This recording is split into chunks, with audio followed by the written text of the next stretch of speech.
Primera del libro primero de El Capital.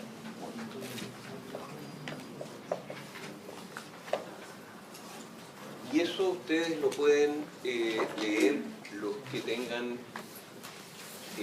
tiempo e interés en el libro original, que es lo mejor. Y la mejor versión que hay del Capital es la versión traducida por Cristian Facio,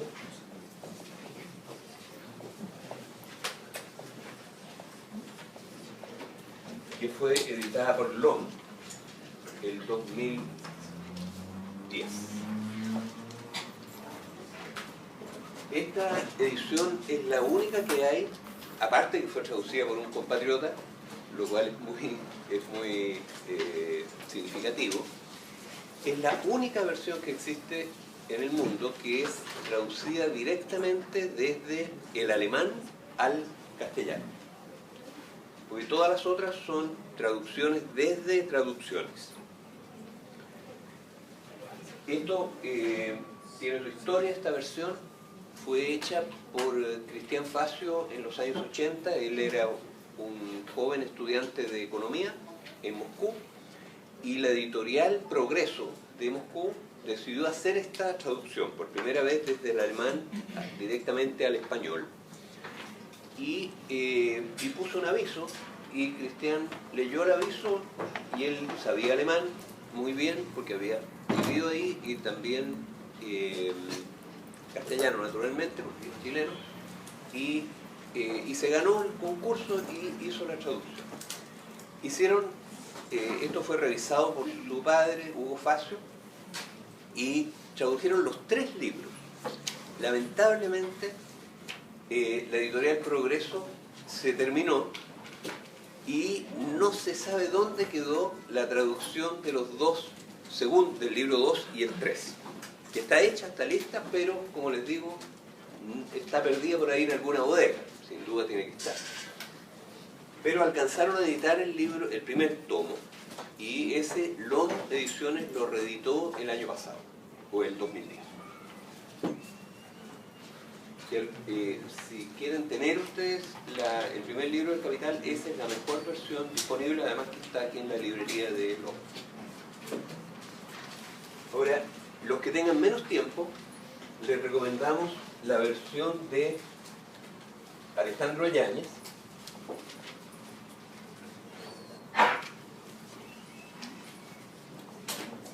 que es la editorial Usach, y es del 2008, me parece, que es un resumen del primer libro. Alejandro fue el principal dirigente estudiantil de los años 60, y él hizo este resumen, y está trabajando en el resumen del libro 2 y del libro 3. El resumen de Alejandro es muy bueno. Yo se lo puedo decir con toda franqueza, puesto que nosotros lo hemos usado en varios cursos, y a mí me ha tocado leerlo entero por los cursos. Y lo que hace Alejandro es, lisa y llanamente, toma párrafos textuales del Capital. Es decir, él no pone nada de su cosecha, sino que es todo tomado del Capital, pero por supuesto él no pone los argumentos laterales que hace Marx, sino que pone como las cosas principales. Y la verdad es que no hemos encontrado algún concepto fundamental que Alejandro no haya recogido en este resumen. Es un muy buen resumen. Así que, para los que tengan menos tiempo, les recomendamos este resumen.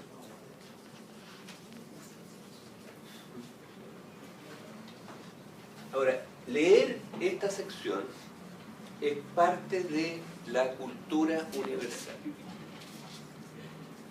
O sea, no haber leído nunca ese capítulo es como no haber escuchado una sinfonía de Beethoven. Es decir, es efectivamente una obra clásica y un texto clásico universalmente reconocido. En esta sección es muy útil porque Marx hace un resumen de los principales descubrimientos de los liberales clásicos, porque está basado en la teoría del valor de los clásicos. Es un resumen de la teoría del valor de los clásicos, esta sección. Y por lo tanto no hay grandes aportes conceptuales de Marx en esta sección. ¿Sí? Profe, ¿qué pasa con la traducción de Wenceslao Roses? Es muy buena. Es muy buena la de Roses. En general son todas más o menos buenas. Mira, hay una versión que es muy mala, que es una versión que hizo el Opus Dei en la España de Franco.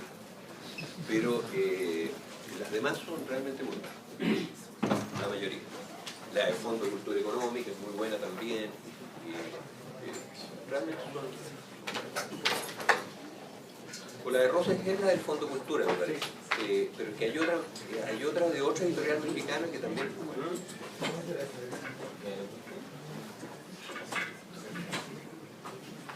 Bueno, yo les decía que en esta sección, curiosamente, es más bien un resumen de los principales postulados de la economía clásica.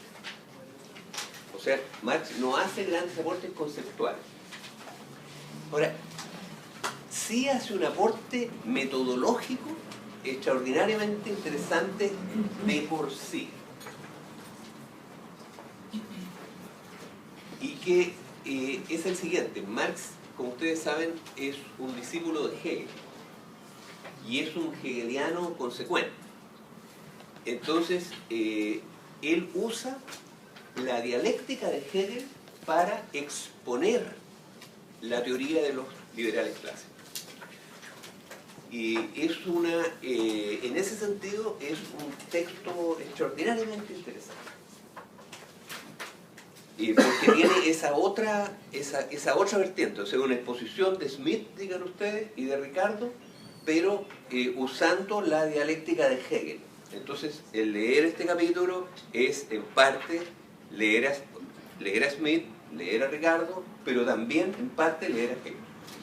Y por lo tanto, es extraordinariamente interesante. Ahora, por eso mismo, puede parecer enredado, porque, como les digo, el método de exposición es basándose en los conceptos de Hegel, y como en general nosotros no los conocemos, entonces se nos pueden tornar enredados, engorrosos. Pero allá, digamos, pero desde el punto de vista de aprender, es un texto que hay que leer en algún momento de la vida.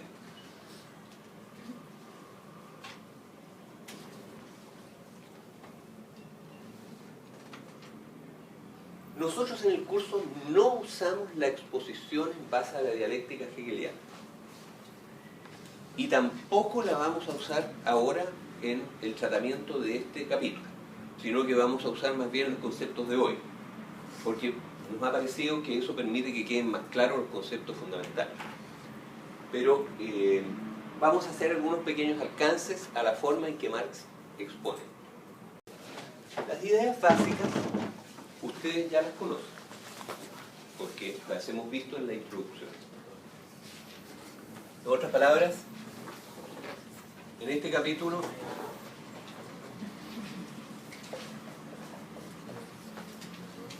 se investiga, digámoslo así, este tipo de transacciones. Las transacciones en las cuales una mercancía se vende por dinero y con ese dinero se compra otra mercancía. Pero la base de esto es la igualdad. En otras palabras, se cambia una mercancía por dinero y ese por otra de igual valor. Es un intercambio de equivalentes. Eso es lo que el capítulo trata. Y lo que trata la teoría del valor, en realidad, es sobre esta transacción. Ya hemos visto que Aristóteles ya dijo, ¿no es cierto?, que para que esto fuera posible, para que fuera posible intercambiar en proporciones definidas peras con manzanas, digámoslo así, cosas distintas, era indispensable que hubiera algo en común entre ellos, que permitiese igualarla. Y ese algo en común es el trabajo humano que tienen contenido en una y otra. Es decir, si esto es posible, porque, dicen los clásicos, es la misma cantidad de trabajo la que está contenida en esta y en esta. Ahora, ya veíamos, ¿no es cierto?, que en primer lugar, no cualquier trabajo se traduce en valor, sino que ¿qué trabajos humanos se traducen en valor? Los resultados se son comercializados en el mercado. Exactamente. Es decir, solamente aquel trabajo que se invierte en productos, los productos son bienes o servicios, ¿no es cierto?, que se venden en el mercado y aún más que logran venderse en el mercado. Porque a veces incluso, lo hemos visto varias veces, hay bienes o servicios que son producidos para el mercado, pero que por circunstancias fortuitas, por ejemplo una crisis, no logran venderse. Y si no logran venderse, ese trabajo se perdió, ¿no? Es decir, no se traduce en valor.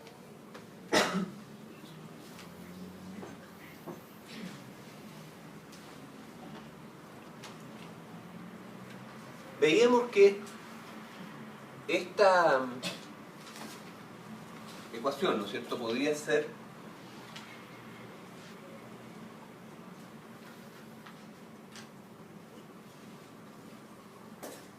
una ecuación que se aplique a una mercancía cambiada por otra. Por ejemplo, tantas vacas, las vendo y compro ovejas o compro ropa. Pero también podía aplicarse a todas las mercancías.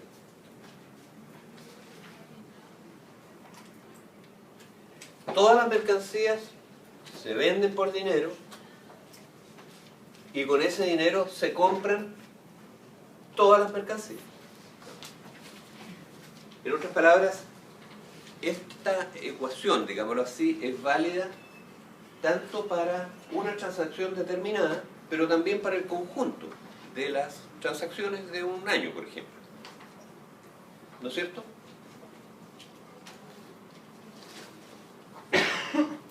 Ahora,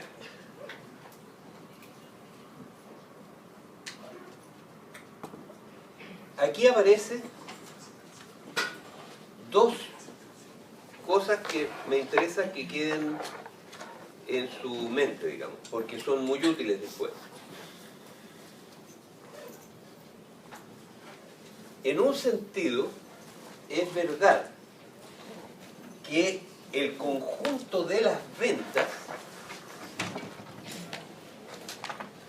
genera el conjunto de las compras a nivel de toda la sociedad. Son iguales. El conjunto de las ventas, digamos, por otro lado, es igual al conjunto de las compras. Como mencionamos, hay un economista que se llama Jean-Baptiste Say, que precisamente formuló la llamada ley de Say, que es que cada venta crea su propia compra. Y en un sentido eso es cierto. Porque esto puede ser un país o puede ser el mundo entero. Pero en el mundo entero es bastante evidente, ¿no es cierto?, que en realidad todas las mercancías que se venden generan a su vez todas las mercancías que se compran. Es cosa de mirar la misma transacción desde el otro lado, ¿cierto? Ahora, sin embargo, hay una diferencia importante, porque Say, a partir de eso, afirmaba que nunca podía existir una crisis. Porque como cada venta crea su propia compra, entonces las crisis serían inexistentes. Porque siempre sería posible encontrar mercado para todo lo que se vende. Sin embargo, hay un factor que aparece entre medio, y es el dinero.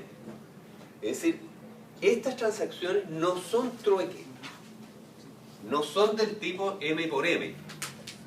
Si fueran M por M, es decir, si se cambiaran directamente, por ejemplo, ovejas por vacas, Sáenz tendría toda la razón. Sería imposible que algo no, o sea, que hubiera una crisis, porque cada venta es al mismo tiempo la misma compra, ¿no es cierto?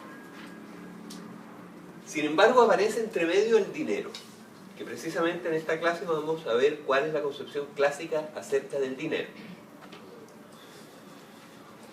Aparece el dinero y por lo tanto, dice Marx, la posibilidad de que una venta no genere de inmediato una compra, porque nada obliga al vendedor de esta mercancía que se queda con el dinero, nada lo obliga a inmediatamente ir y gastar ese dinero en comprar otra mercancía, ¿no es cierto? Perfectamente él puede esperar, o puede lícitamente no hacer la otra compra, sino que atesorar el dinero, por ejemplo.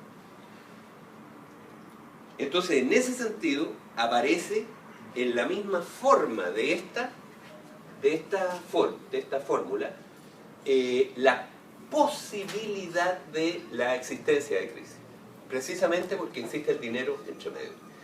Y una venta no necesita ser seguida inmediatamente por una compra. Ahora Marx dice, para que esta posibilidad se transforme en una necesidad, porque las crisis son necesarias, en el sentido que sí, digamos, se han venido dando durante 200 años, tiene que haber algo que fuerce a que la economía se mueva así, ¿no es cierto?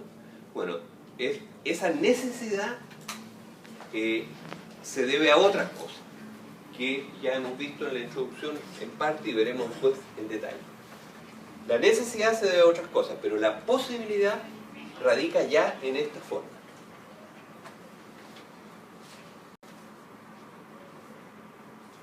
¿Qué es el dinero en la concepción clásica? El dinero es lo que Marx llama un equivalente general que aparece históricamente para facilitar este tipo de transacciones, para hacerlas más sencillas. Y su función esencial es representar en cantidades de sí misma, del dinero, los valores de todas las demás mercancías. Y Marx lo explica de la siguiente manera. Dice, por ejemplo, supongamos tenemos oveja. Y la oveja, digamos, 5 ovejas equivalen a una vaca. Eso significa que una oveja es igual a un quinto de vaca, ¿no es cierto? Entonces, ¿cuál es el valor de una oveja expresado en vacas? Un quinto de vaca. Ahora, pero también podemos expresar la oveja como manta. Y la oveja, a lo mejor, equivale, digamos, una oveja, digamos, se necesitan, supongamos, 5 ovejas en una vaca, supongamos que se necesitan 8 ovejas para una manta. Pongamos. Entonces, ¿cuánto vale una oveja expresada en mantas? ¿Cuál es el valor de una oveja expresada en manta? 1/8 de manta, ¿no es cierto?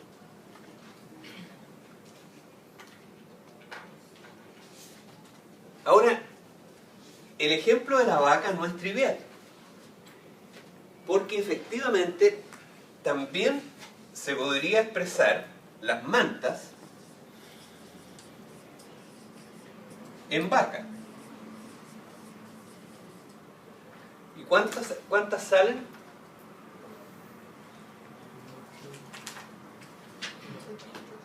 ¿Cuánto vale una manta expresado en vacas?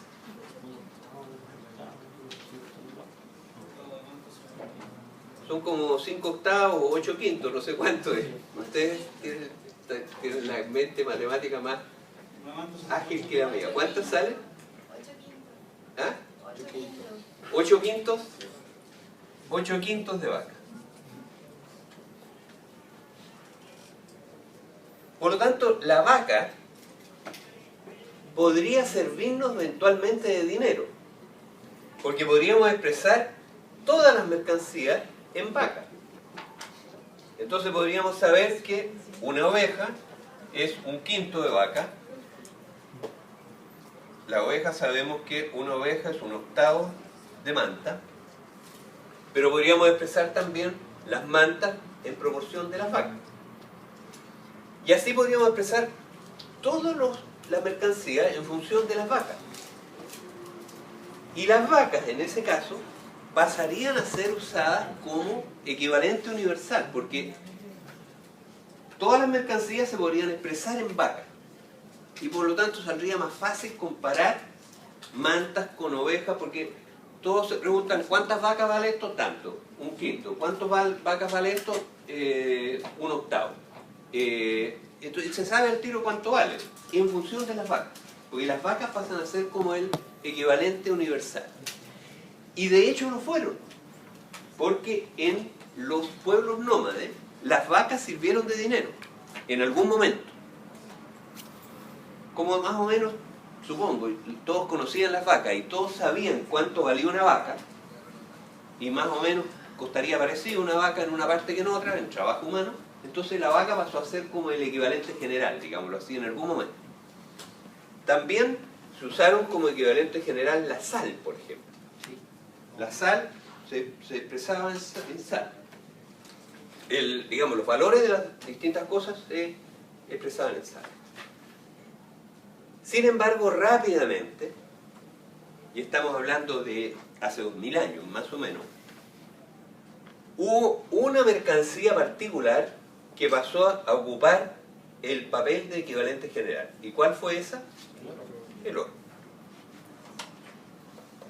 Entonces, en lugar de decir que valía 1 quinto de vaca la oveja, o la manta, o la vaca, yo podría decir que, digamos, todas valen una proporción. Por ejemplo, la vaca, supongamos que costaba 1 gramo de oro. Entonces, la oveja, ya sabíamos que era 1 quinto de eso, era 1 quinto de gramos de oro. Y las mantas, ustedes decían que eran 8 quintos, serían 8 quintos de gramos de oro. Y así sucesivamente. Ahora, el oro naturalmente era mucho más práctico que las vacas para servir de dinero. Porque, digamos, es en una cantidad muy pequeña y mucho valor, y porque también es divisible, no se deteriora. Las vacas, imagínense ustedes tener un tesoro en vacas, hay que darles de comer, es un enredo. En cambio el oro, uno puede tener un tesoro en oro porque no le pasa nada, es mejor que el fierro también, que el fierro se corroe, el oro no, en fin, tiene multitud de ventajas el oro. Y por lo tanto el oro pasó a ser el equivalente general.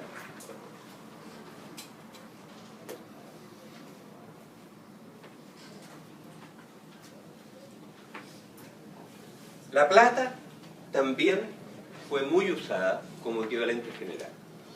El oro y la plata en general fueron los equivalentes generales que se asentaron por las mismas características que tienen.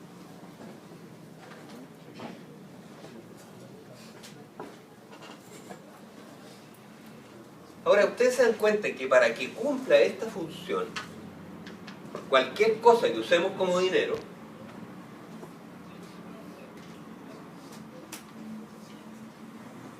necesita ser un producto del trabajo, necesita ser una mercancía.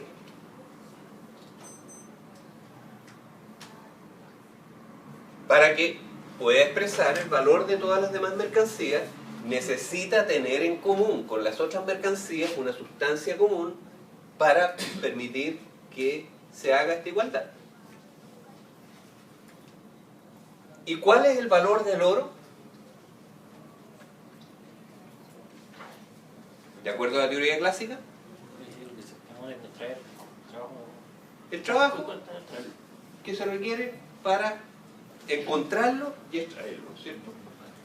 En el caso del oro, se necesita más trabajo para encontrarlo que para extraerlo. Porque es un mineral que es difícil encontrarlo en el mundo, ¿no es cierto? Pero una vez, lo más complicado es encontrarlo. Por ejemplo, cuando se encuentran grandes filones de oro, por ejemplo, cuando se descubrió el oro en California, usualmente se produce una inflación en el mundo. Cambian los precios. ¿Por qué? Porque el oro baja su valor. Entonces, porque como se encontró un filón muy grande, cuesta menos trabajo encontrarlo. Ahora, y como todos los demás precios están expresados en oro, si baja el valor del oro, significa que suben los precios de todos los demás. Hay una suerte de inflación, no monetaria, sino que dineraria, de dinero. ¿A qué se refiere con no monetaria? Es lo que vamos a explicar ahora inmediatamente. Ahora, este es el oro. La clave del oro es que tiene que tener un valor, tiene que ser una mercancía. Es decir, lo que se usa para hacer estas equivalencias tiene que tener un valor para que se puedan comparar. Sin embargo, ustedes andan trayendo plata en el bolsillo, ¿no es cierto? Yo capaz que ande trayendo. Mira, aquí, una luca. 1000 pesos.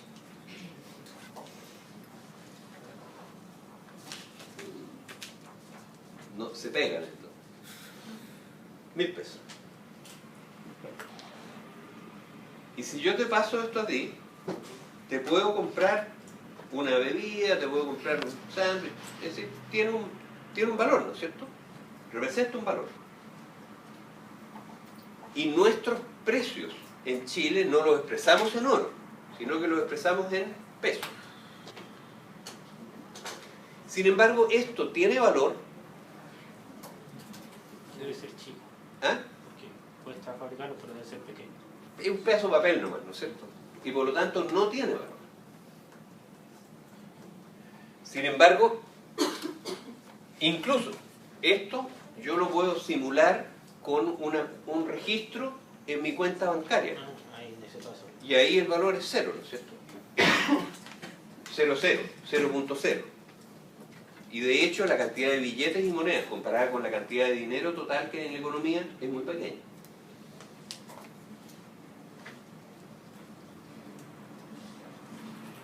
Y por lo tanto el grueso del dinero tiene costo 0. O sea, no tiene valor. Entonces, esto es lo que se llama moneda.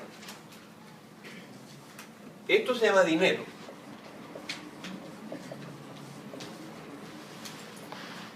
Y acá tenemos las monedas.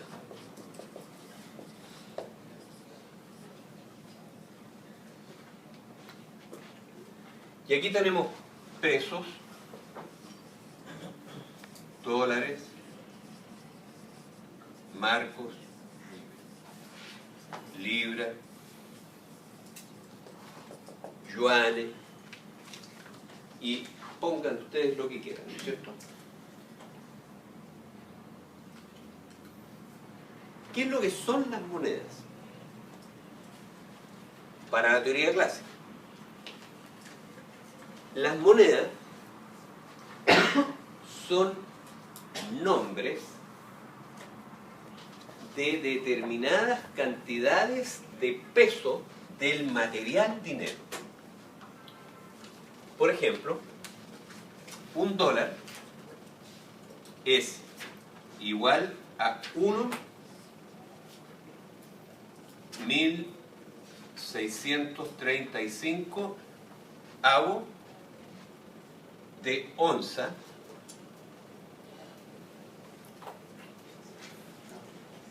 no de gramos, sino que de onza,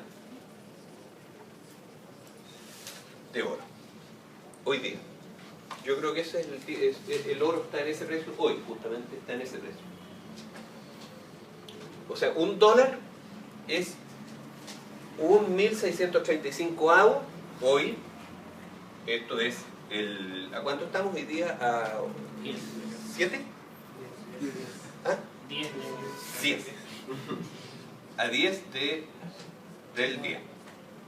¿Está bien? Estoy bien mal yo. 10 del 9. Mañana a lo mejor va a ser distinto el precio. Y por ejemplo, cuando se inició la crisis,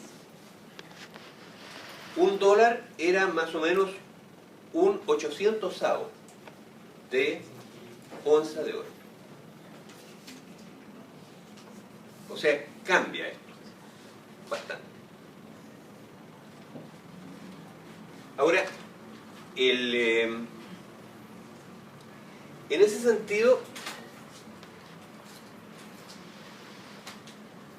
yo puedo decir que una oveja vale tantos dólares, que una vaca vale tantos dólares, y que una manta vale tantos dólares. Pero cuando digo el oro, la onza de oro vale $1.635, esa cotización, dicen los clásicos, hay que leerla al revés, como en un espejo. Porque en realidad, en esa cotización, lo que se está leyendo es lo contrario. Es que $1 vale un 1.635 de oro. Porque el que fija realmente el dinero, o sea, el que es el equivalente general, dicen los clásicos, de todas las demás mercancías, es el material dinero. Porque para que pueda reflejar el valor de otra mercancía, tiene que ser ella misma una mercancía.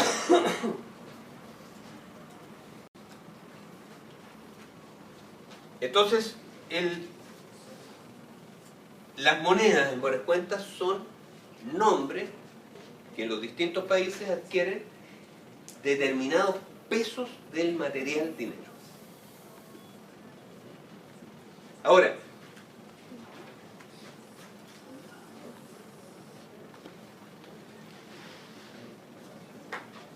¿qué cantidad de dinero necesito yo tener en un país? Si siguiendo hasta ahí sería tanto como el oro del país. Pero ¿qué cantidad de dinero, llamémoslo así, que puede ser, qué cantidad de dinero necesito yo para tener en un país en un momento dado? Su producción. Tanto como de comprar todo lo que se venda. Yo, justamente, ¿no es cierto? O sea, la fórmula la voy a poner por aquí, o por acá mejor. La cantidad de dinero que yo necesito, creo que es M la cantidad de dinero, tiene que ser igual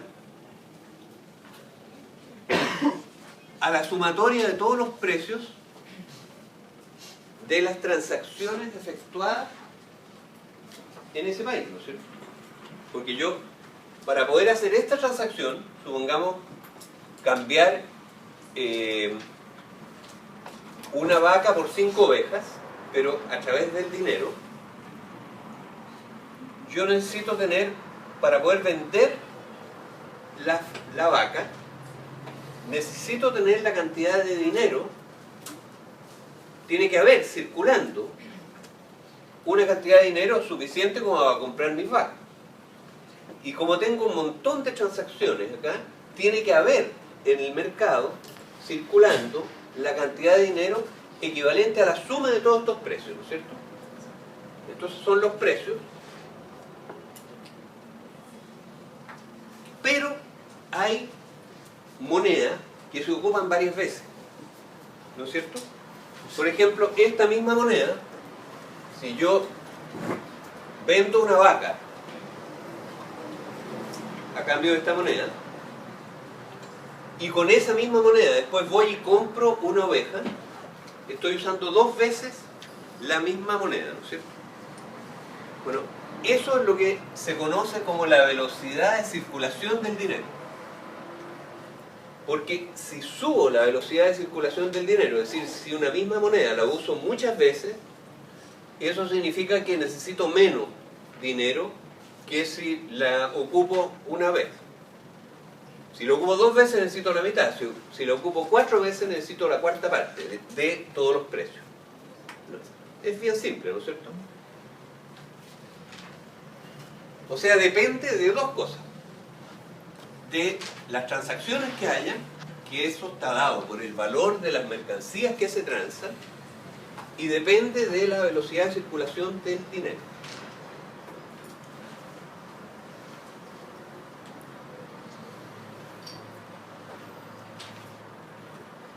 Profesor, ¿Sí? si la idea del dinero es de alguna manera representar el valor de todas las mercancías que conocemos, y este valor del dinero no representa trabajo humano, porque por ejemplo no sé qué tan factible es que yo me ponga a trabajar en conseguir oro, no se produce un desacople entre el precio de las mercancías y su valor en trabajo. Mira, en general,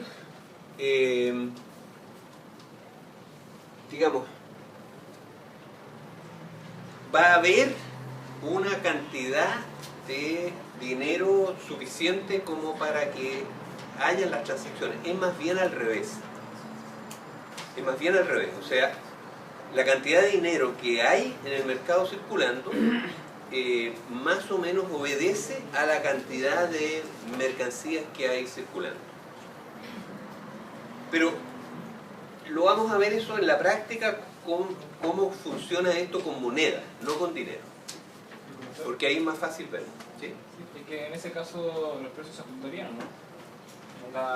Le meto una cantidad de dinero al sistema y solo los precios se van a ajustar para que pueda circular y hacerse todas las transacciones. En estricto rigor, no.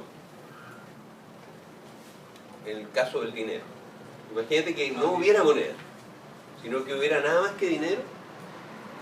Lo que se produce es simplemente lo siguiente, que si disminuye la cantidad de mercancías en circulación, simplemente una parte del dinero sale como tesoro. Sale de la circulación y se guarda como tesoro, ¿no es cierto? Y después, en caso de que aumente el volumen de mercancías que se están transando, sale del tesoro una parte del dinero y entra nuevamente para que efectivamente pueda circular. Eso es lo que funciona, suponiendo que el dinero es oro, que se transan las cosas con oro. Pero ya hace mucho tiempo que las cosas se transan con monedas.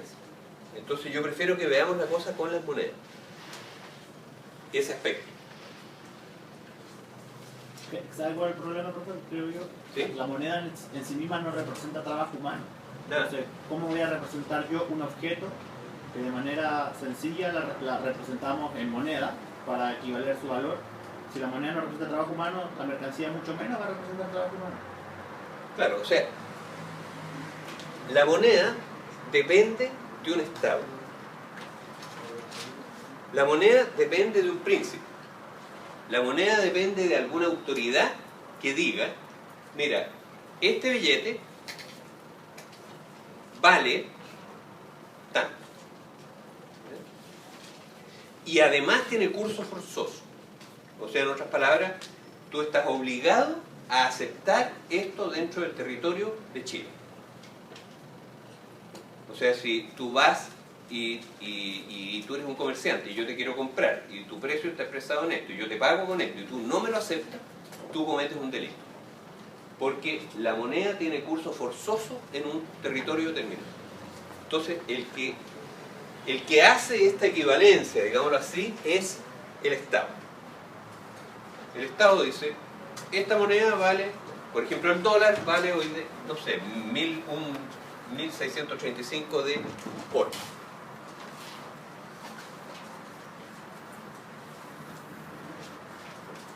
Ahora,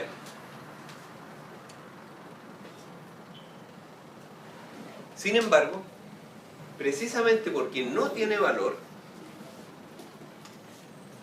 cabe siempre la posibilidad de que ese Estado emita más dinero, más moneda, que la que en un momento dado se necesita. Después vamos a ver que esta ecuación tiene otro término, que es el crédito, que es muy importante, pero lo vamos a ver en un momento más. Pero ¿qué pasa si esta cantidad de dinero está expresada no en moneda, sino que, perdón, no en dinero, no en material oro, sino que en moneda? ¿Y qué pasa si el Banco Central, por ejemplo, para financiar el gobierno, emite el doble de moneda que la cantidad que realmente se necesita en un momento dado? ¿Qué va a pasar? Ahí hay una inflación de precios. O sea, la inflación de precios no es un problema del dinero, sino que es un problema de la moneda. Y justamente esta ecuación es lo que se denomina la demanda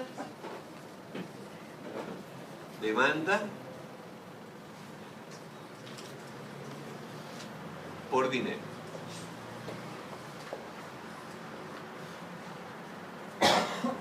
Y el Banco Central es el que regula esta cantidad de dinero. Ahora, el Banco Central sabe que si excede la oferta de moneda respecto de la demanda, va a producir inflación. Y entre otras cosas, una de las funciones principales del Banco Central es que siempre la cantidad de moneda que tenga en circulación sea igual a la demanda por dinero existente. Y la demanda por dinero existente está dada por la cantidad de bienes y su valor que se están transando y la velocidad de circulación de la moneda.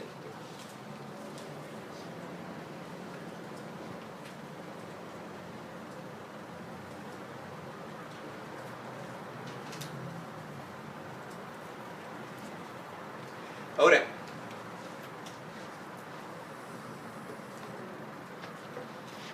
aquí hay un segundo término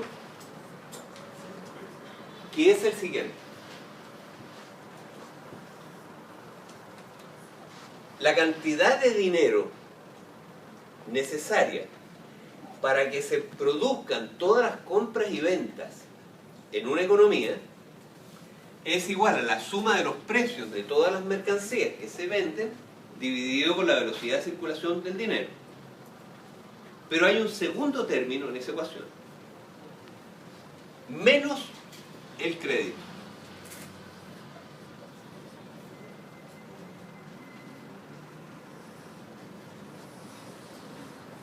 Es decir, la cantidad de dinero es la suma de todos los precios de todas las mercancías que se transan, pero resulta que hay muchas ventas y muchas compras que no se hacen usando dinero, sino que se venden o se compran a crédito, sin dinero.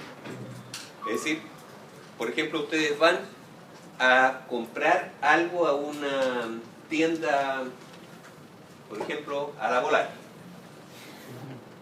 y no pagan, se llevan el refrigerador, pero no pagan, no usan dinero, digámoslo así, sino que firman una letra, ¿no es cierto? Es decir, venden a crédito. Y la letra es el compromiso de pagar esa lavadora, pero más adelante. Y por lo tanto, si hay una gran cantidad de compras y ventas que se realizan a crédito, la cantidad de monedas en circulación va a ser mayor o menor. Supongamos que el 80% de todas las compraventas se hacen a crédito. La cantidad de dinero circulando va a ser más grande o más chica que si todas se hacen sin crédito. Más chica, ¿no es cierto? Porque el grueso se hace sin dinero. y solamente se necesita dinero en circulación para el 20%, porque el 80% se hace a crédito. ¿Sí? ¿Y qué sucede con los créditos de consumo? ¿Es crédito que yo quiero de un banco pero lo saco para consumir en el mismo periodo? En ese caso es dinero. ¿Qué pasa? ¿Se nos separaron conservados los créditos? En ese caso, esa compra que tú haces se compra con dinero. ¿Qué crédito se consideraría? Las compras y ventas que se hacen sin pagar. ¿Qué son el grueso de las compras y ventas al por mayor? Se hacen casi todas a crédito. El ejemplo más claro es el de la Polar, ¿no es cierto? Cuando tú vas a la Polar y sacas un televisor, por ejemplo, y no lo pagas, sino que firmas una letra, eso es una venta a crédito. Pero en el caso de las empresas, es muy raro que vayan al contado. Normalmente pagan, qué sé yo, los supermercados, por ejemplo, cuando compran a los proveedores, les pagan a 6 meses después.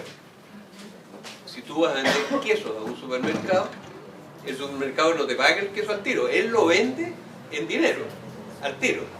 Pero sin embargo, a ti te lo paga 6 meses después. Pero sigo teniendo la duda porque si el crédito, si bien desfasa los pagos, ¿Sí? si yo observo un periodo, me paro en un periodo, ¿Sí? también voy a estar en este momento recibiendo cuotas de créditos que ya se te quieren adaptar. Entonces, Y tienes toda la razón. se anularía ese efecto del crédito. Es que este es el crédito neto. O podríamos contemplar también los intereses asociados, pero la plata propiamente tal como pasar. Pero ese es el crédito neto. O sea, efectivamente, porque hay dos términos en esa ecuación, que es, hay que restar las ventas y compras a crédito y hay que sumar los pagos de los créditos, los saldos de los pagos, porque como los créditos además se netean, pero en fin, ese es el crédito neto. Ahora, esto es bastante importante, ¿sí? Te dijo que la moneda al final es una equivalencia del peso del material dinero. Sí, es un nombre. Es un nombre. Es un nombre. Que cada estado pone Exacto. en una jurisdicción. Pero, o sea que al final del día el Estado tiene mucho oro guardado para poder hacer esa equivalencia. No necesita tener mucho oro. Solamente necesita dar la garantía que la plata vale eso. ¿Cómo lo hace si no tiene oro? Dice, vale esto y la gente le cree. Sí, la gente cree. Sí, funciona. Se supone que- Y si deja de creerle la gente, la moneda puede valer cualquier cosa. Porque cuando la gente, porque toda la economía va creciendo, o sea, generando más trabajo, y eso, si no está respaldado en oro, ¿cómo se materializa de que en efecto ese trabajo se agregó a la economía? En dinero o en moneda. O sea, cuando la economía va creciendo, aumenta P, ¿no es cierto? Supongamos que B no cambia y que por ahora la proporción a crédito tampoco cambia. Entonces aumenta P y por lo tanto aumenta la demanda por dinero. Entonces, ¿qué tiene que hacer el Banco Central? Emitir más dinero para compensar ese aumento en el volumen de mercancía. Pero para emitir más dinero no necesita tener oro, sino que emite más dólares o más pesos. Lo importante es que, si suponte tú la economía creció un 3%, entonces tiene que emitir un 3% más, porque si emite un 10% más, entonces estamos en problemas, porque se va a desvalorizar la moneda y eso se va a reflejar como un alza en los precios expresados en esa moneda. Pero el Banco Central lo que hace es justamente eso. Ahora, ¿qué ocurriría si por alguna razón, en un momento, la gente dejara de vender a crédito? ¿Qué pasaría con la demanda por dinero? ¿Ah? ¿La demanda por dinero aumentaría o disminuiría? Si el crédito disminuye. Aumentaría, ¿no es cierto? Y como el grueso de las transacciones se hacen a crédito,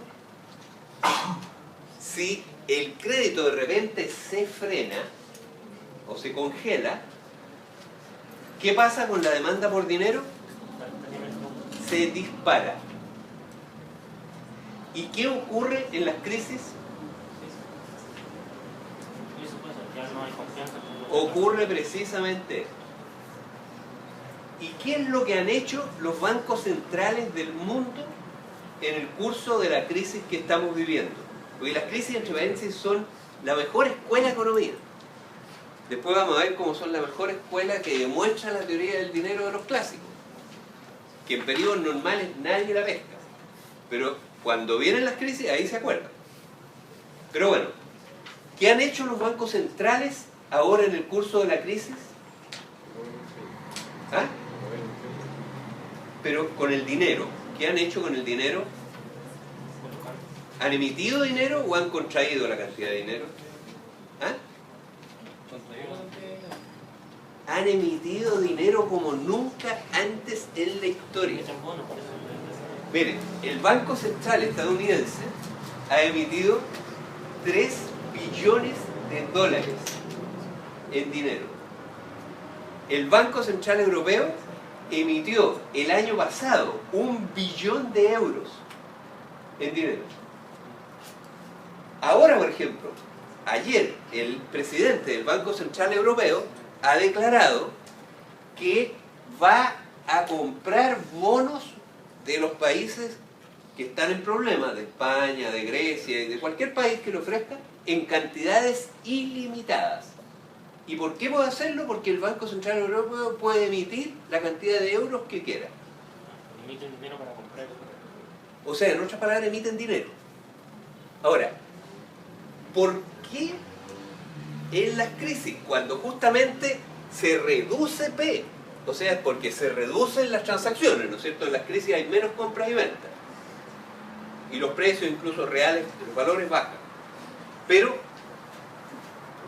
¿por qué aumenta la cantidad de dinero, la demanda por dinero? ¿Por qué aumenta brutalmente si está bajando la cantidad de mercancía?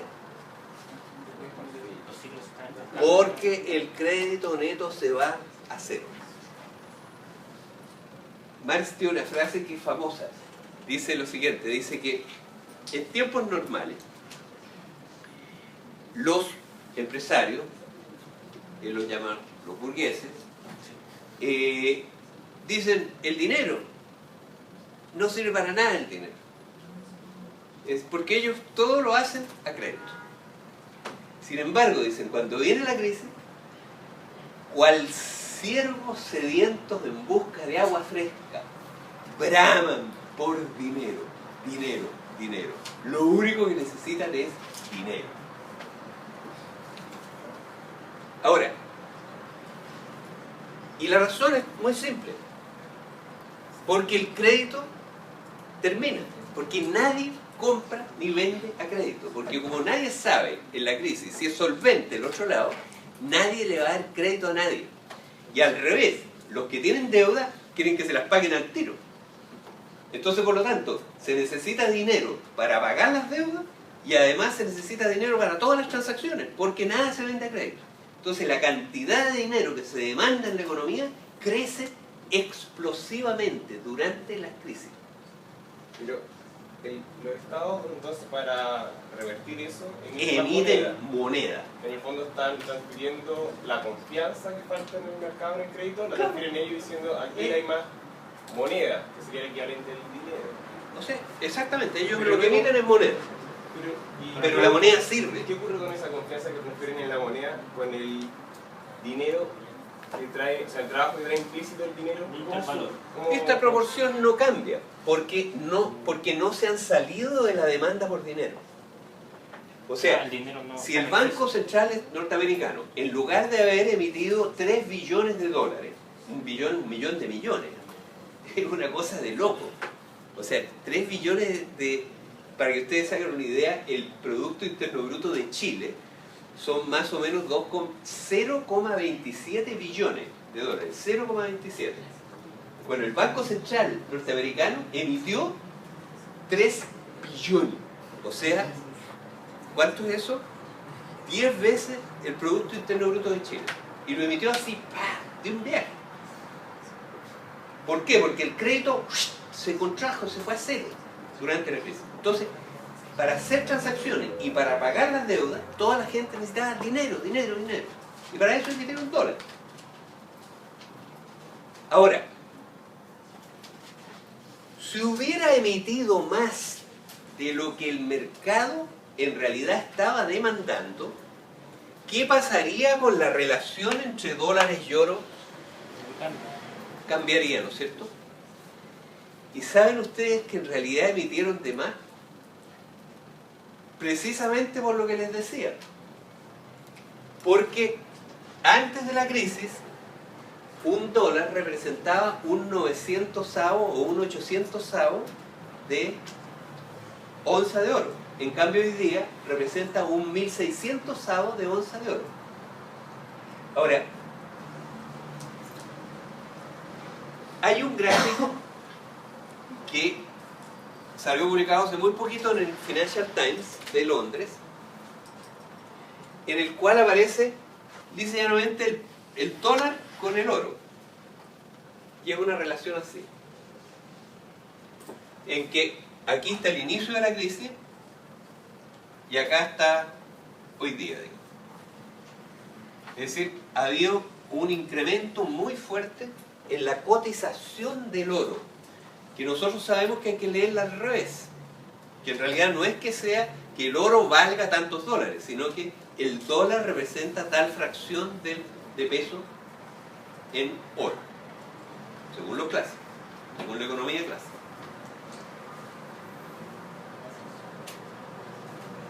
Ahora, yo les decía que las crisis son grandes educadoras. Cuando el Financial Times llama a estudiar de nuevo a Smith y a Ricardo y a Marx, lo hace, entre otras cosas, por esto que estamos hablando. Porque en tiempos normales, los economistas, al igual que los burgueses en relación al dinero, dicen el dinero es lisa y llanamente una unidad de cuenta, no necesita tener ningún valor. El oro es un commodity más, es igual a cualquier commodity. Y afirman eso. Y hay toda una teoría del dinero que afirma exactamente eso, que por lo demás es la que se basa en clase, lamentablemente.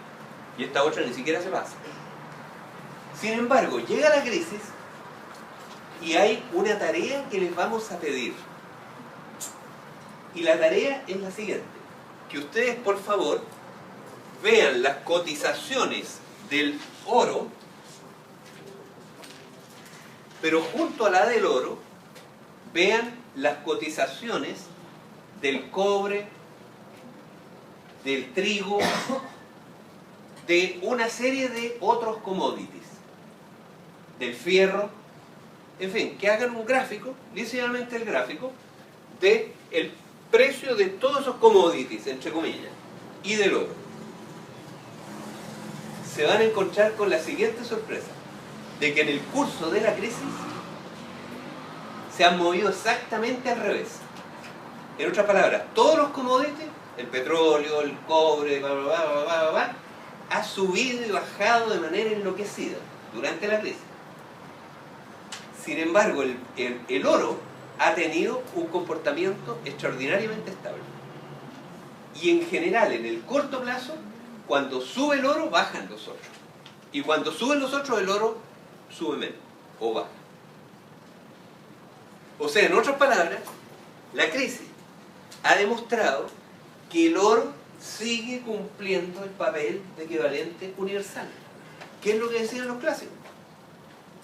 En el tiempo de los clásicos había dinero, no había monedas de oro. Las transacciones se hacían, estamos hablando de mediados del siglo XVIII, siglo XIX. Las transacciones se hacían en moneda, no en dinero, no en oro. Y se hacían la mayor parte a crédito.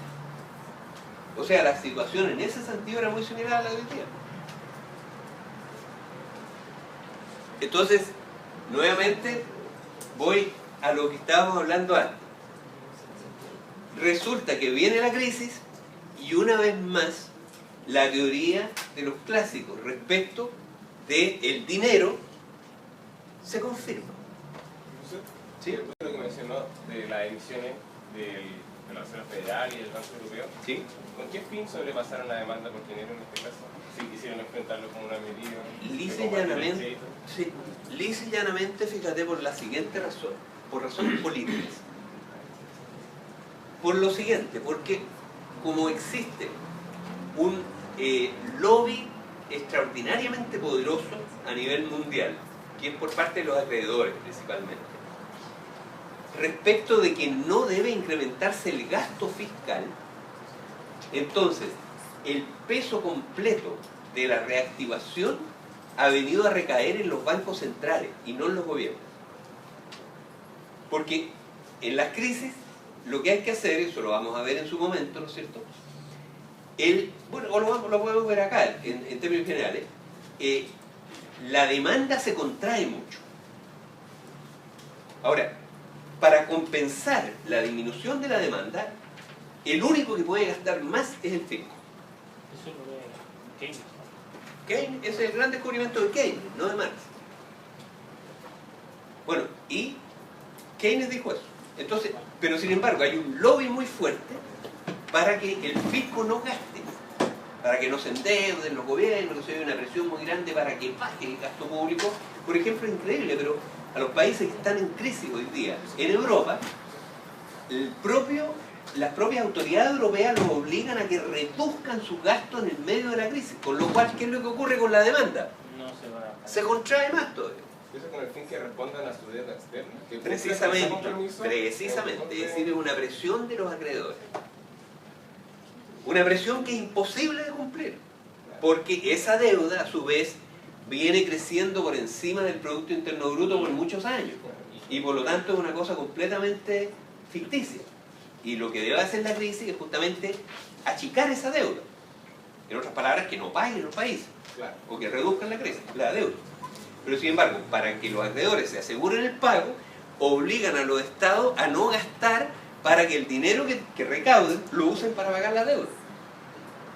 Bueno, pero como resultado de eso, ¿qué es lo que han hecho? Han precipitado una segunda fase de la crisis en la producción, que es la que estamos viviendo ahora. Pero al mismo tiempo han obligado a los bancos centrales, que se dan cuenta del lío que se están metiendo, a emitir más dinero que el que corresponde, y con el resultado que el oro más o menos se ha duplicado, o sea que las monedas en general se han devaluado como a la mitad. Los del oro son más estables. Eso es lo que pasa.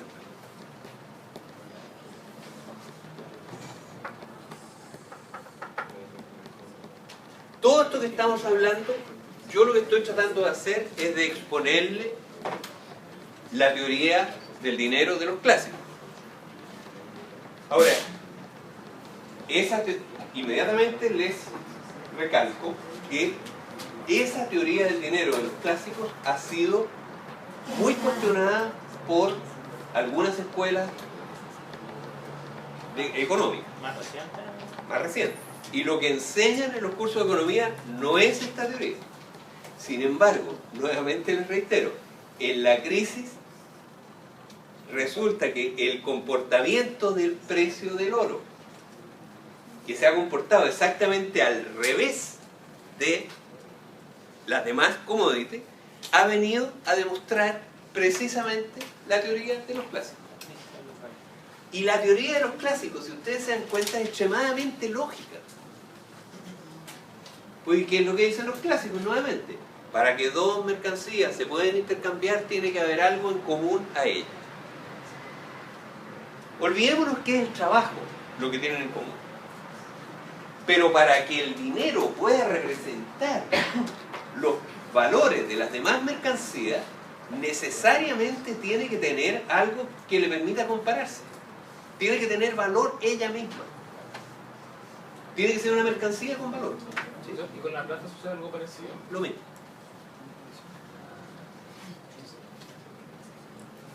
Lo que pasa es que el oro es como la que más claramente toma este papel. Y la que ha tomado históricamente. Históricamente, y ahora se ha reforzado en esta crisis.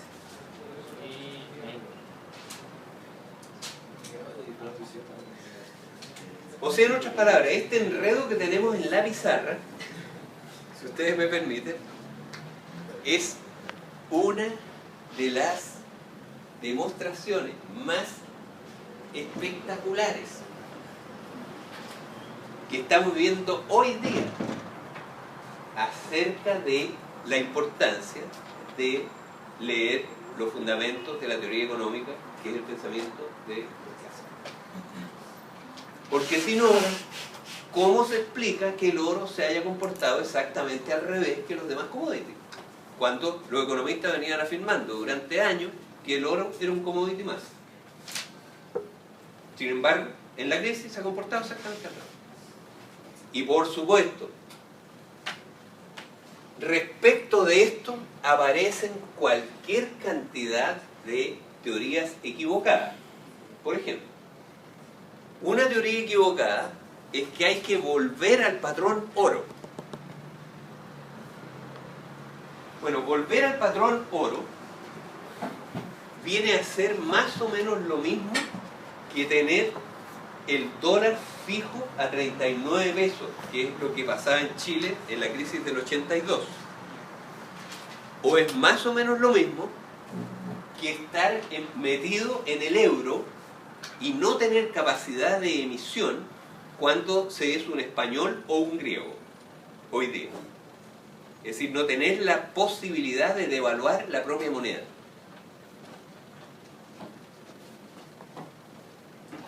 En la crisis de los 30, este fue uno de los errores que cometieron. Intentaron volver al patrón oro, con lo cual intentaron impedir que los bancos centrales emitieran la cantidad de dinero que tenían que emitir.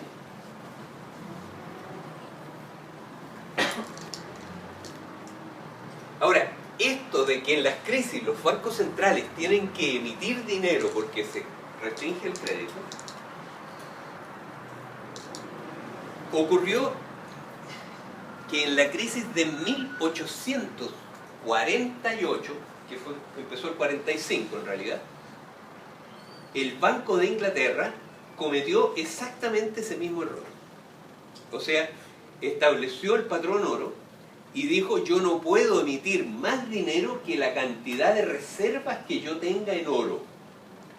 Y resulta que en la crisis, justamente porque los indios, por ejemplo, que tenían mucho comercio con Inglaterra, exigieron el pago de muchas ventas de algodón que habían hecho a crédito, las reservas del Banco de Inglaterra se redujeron muy sustancialmente porque se usaron lingotes de oro para saldar esa deuda, como dinero mundial, digamos. Y el Banco de Inglaterra, actuando de acuerdo a esta teoría, restringió la oferta de dinero. Y la hecatombe que quedó en la economía inglesa fue fenomenal, porque justamente estaban todos bramando como ciervos en busca de agua fresca, ¿no es cierto? Y resulta que el banco, que era el único que tenía el agua, les cortó el agua. Bueno, este mismo error es increíble, pero lo repiten los economistas una y otra vez. Fíjense ustedes que la crisis del año 98 aquí en Chile se llama la crisis Massad. No sé si ustedes han escuchado hablar de esto, pero Massad era el presidente del Banco Central. Y es un señor, en fin, un economista de, para serle franco, no muchas luces. A mí me tocó tenerlo de profesor en una ocasión. Bueno, pero este presidente del Banco Central, de paso, recomendado por otro economista que fue decano de la Facultad de Economía hasta hace poco y ministro de Transportes del gobierno actual, un señor que se llama Morandé, que era jefe de estudios del Banco Central en esa época. Y él recomendó, en el medio de la crisis, que había que restringir la oferta de dinero porque había peligro de inflación. Una cosa pero absolutamente demencial. ¿Y ustedes saben lo que hizo Massad? Subió la tasa de interés en un día, llegó a estar a 100%. O sea, nadie podía pedir plata. Nada. Y por lo tanto la crisis se profundizó extraordinariamente. Y esto de paso le costó a Frey el que su popularidad cayera, porque el presidente era Frey en ese momento, cayera a los suelos, porque efectivamente la crisis se profundizó muy fuertemente. Y por una estupidez, que precisamente no es, bueno, esto que es una estupidez es una expresión fuerte. Y si yo la dijera sería una patudez. Pero el que la dijo fue otro economista muy connotado y también de derecha, que se llama Dornbusch, que dijo exactamente eso, que habían hecho una estupidez. Bueno, el asunto es que uno de los errores consiste en que los bancos centrales justamente no emitan dinero, sino que restringen el dinero. Eso pasó en la crisis del 30. Y fíjense ustedes que pasó en la crisis del 45, 1845. Bueno, y hubo un banquero de la época que se llamaba Bagehot,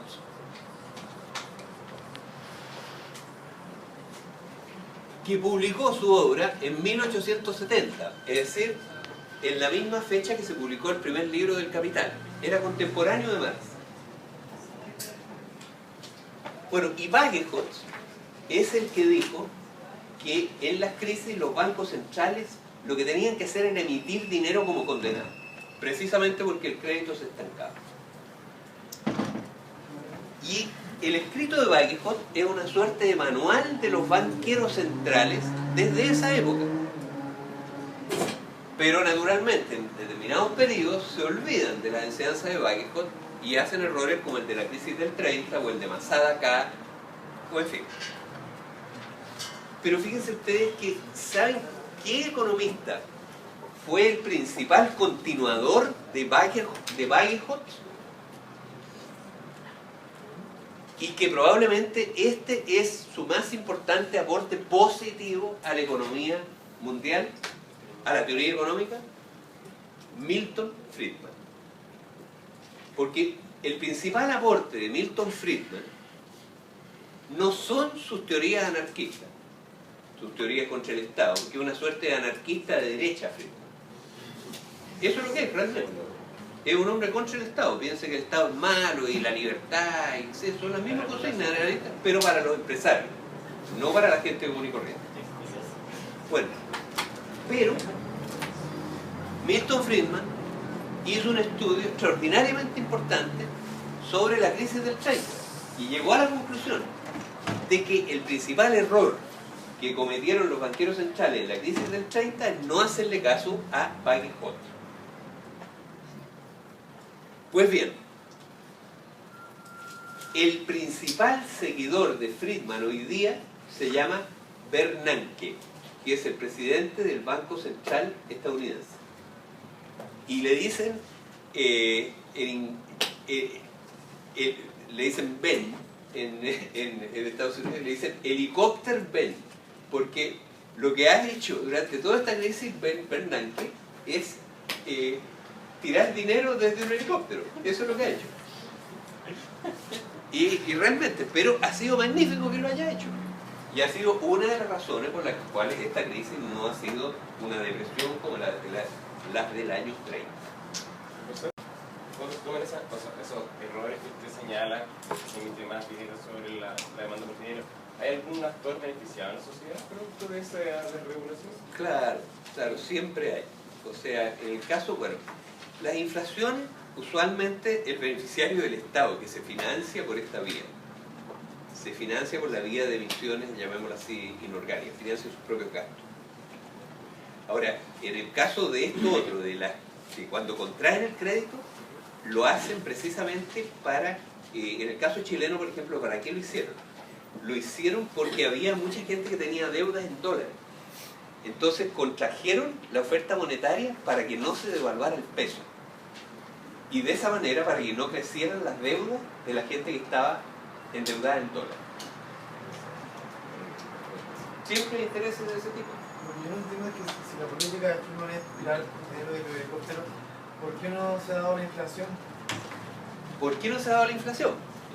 Porque resulta que la demanda por dinero se dispara durante las crisis porque este término se reduce a cero, o muy cercano a cero. Entonces, si este término se reduce a cero, este otro cambia un poco, se achica un poco, pero ese se achica a cero. Entonces, por lo tanto, este se dispara. Entonces, el Banco Central lo que tiene que hacer es atender esa demanda.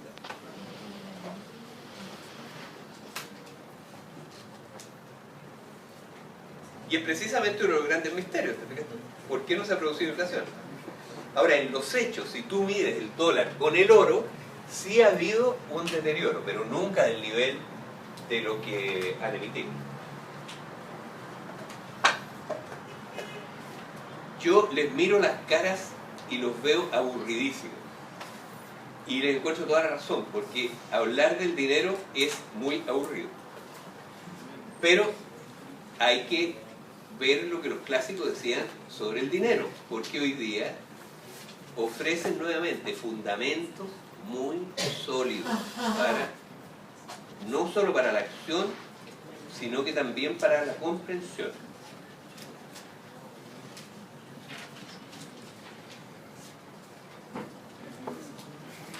De paso,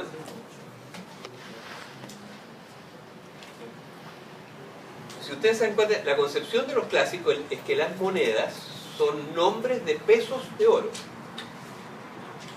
Si ustedes ven la etimología de las monedas, el peso es un peso. El marco es también una medida de peso. La libra es peso. Y el dólar, ¿cuál es la etimología de etimología se dice para las palabras? Sí. ¿De dónde viene la palabra dólar?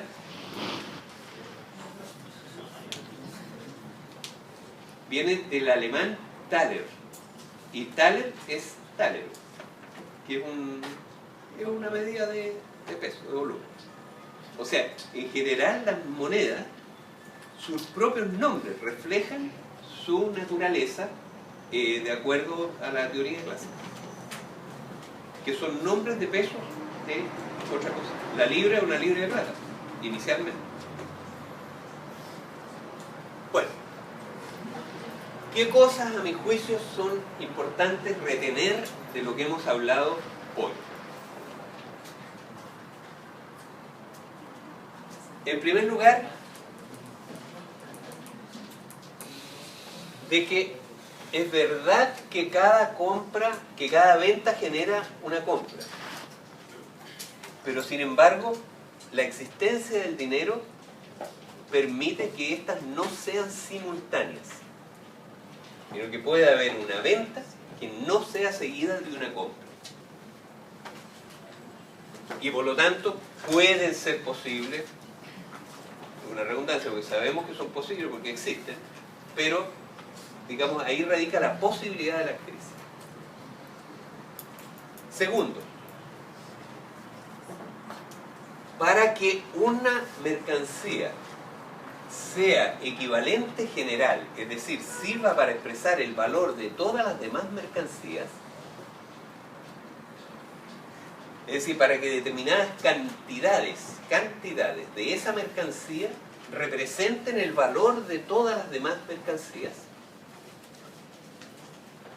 es indispensable que esa sea una mercancía, es decir, que tenga valor, que sea un producto del trabajo humano. Esa es la segunda conclusión. Tercera conclusión, que no es lo mismo el dinero, que es el equivalente general, que las monedas. Y que las monedas no son sino nombres que adquieren determinados pesos del material dinero en los distintos países y en los distintos momentos. Cuarto, que la cantidad de dinero que se necesita para que circule en la economía en un momento dado depende de tres cosas. Depende de los precios de las mercancías, de la suma de los precios de todas las mercancías que se compran y se venden, de la velocidad de circulación del dinero y de la proporción de las ventas que se hacen sin dinero, es decir, del crédito.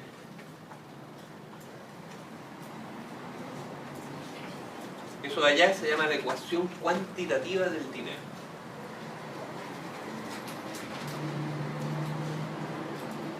y expresa la demanda por dinero que hay en el mercado. Ahora, la oferta por moneda la manejan los bancos centrales. Y la oferta por moneda, para que no haya inflación, tiene que ser parecida a la demanda por dinero. La oferta por moneda tiene que ser similar a la demanda por dinero. Porque la demanda por dinero es una cosa que tiene que ver con el valor de las mercancías. En cambio, la oferta de dinero es la maquinita que tiene el Banco Central, que no tiene nada que ver con valor, porque no tiene valor, de hecho. Entonces, para que no haya inflación, la oferta de monedas del Banco Central tiene que ser igual a la demanda por dinero. Si se le pasa la mano al Banco Central, hay inflación. Si se queda el Banco Central, hay deflación. Quinta cosa, en las crisis el crédito se va a cero y por lo tanto la demanda por dinero se dispara. Y por lo tanto, lo que tienen que hacer, como decía Baget-Hot, los bancos centrales es emitir dinero como condenado. Y por lo tanto, todos los que dicen que hay que restringir la oferta de dinero durante las crisis, la verdad de las cosas es que es un error peligrosísimo y que se ha demostrado una y otra vez como un detonante del agravamiento de muchas crisis.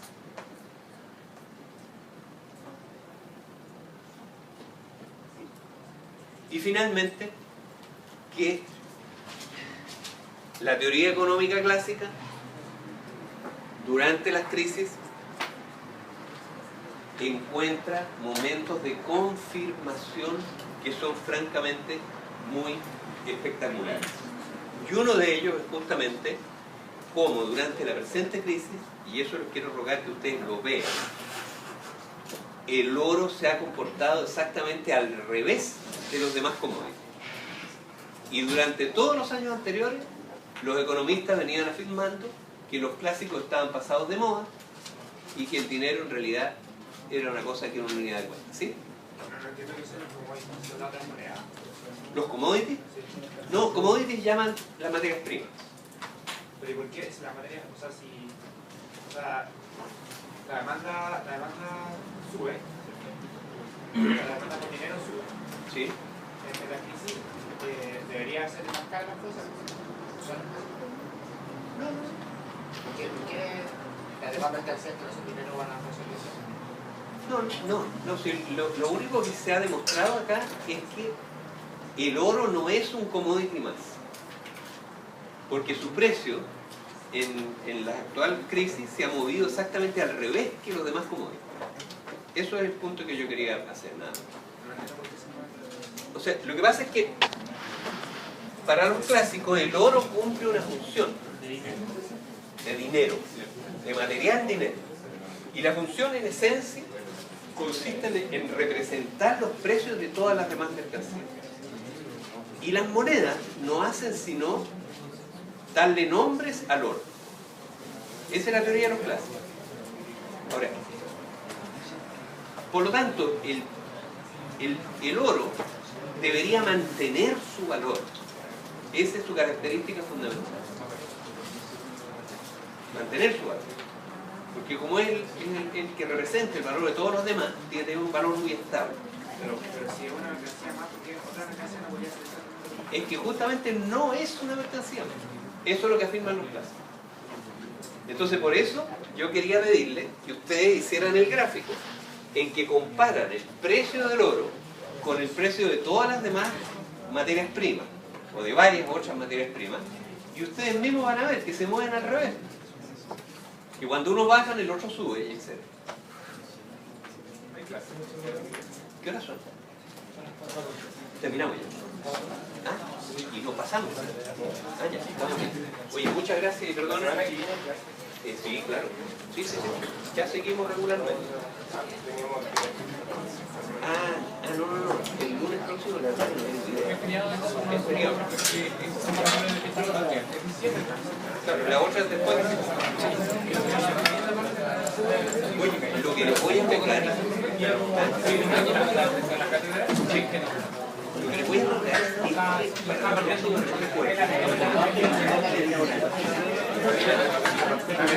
para que no sea tan obvio. Lo mismo estaba pensando que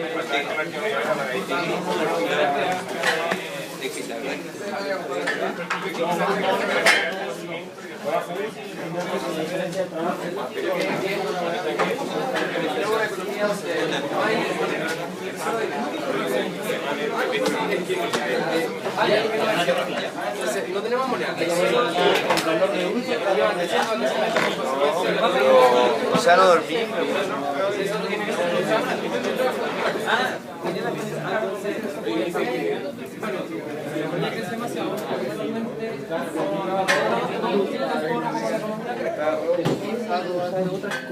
La plata, por ejemplo, no sabes, entonces después viene el Estado y dice, ok, vamos a hacer una equivalencia entre, vamos a llamarle, a ponerle un nombre a estas medidas de oro.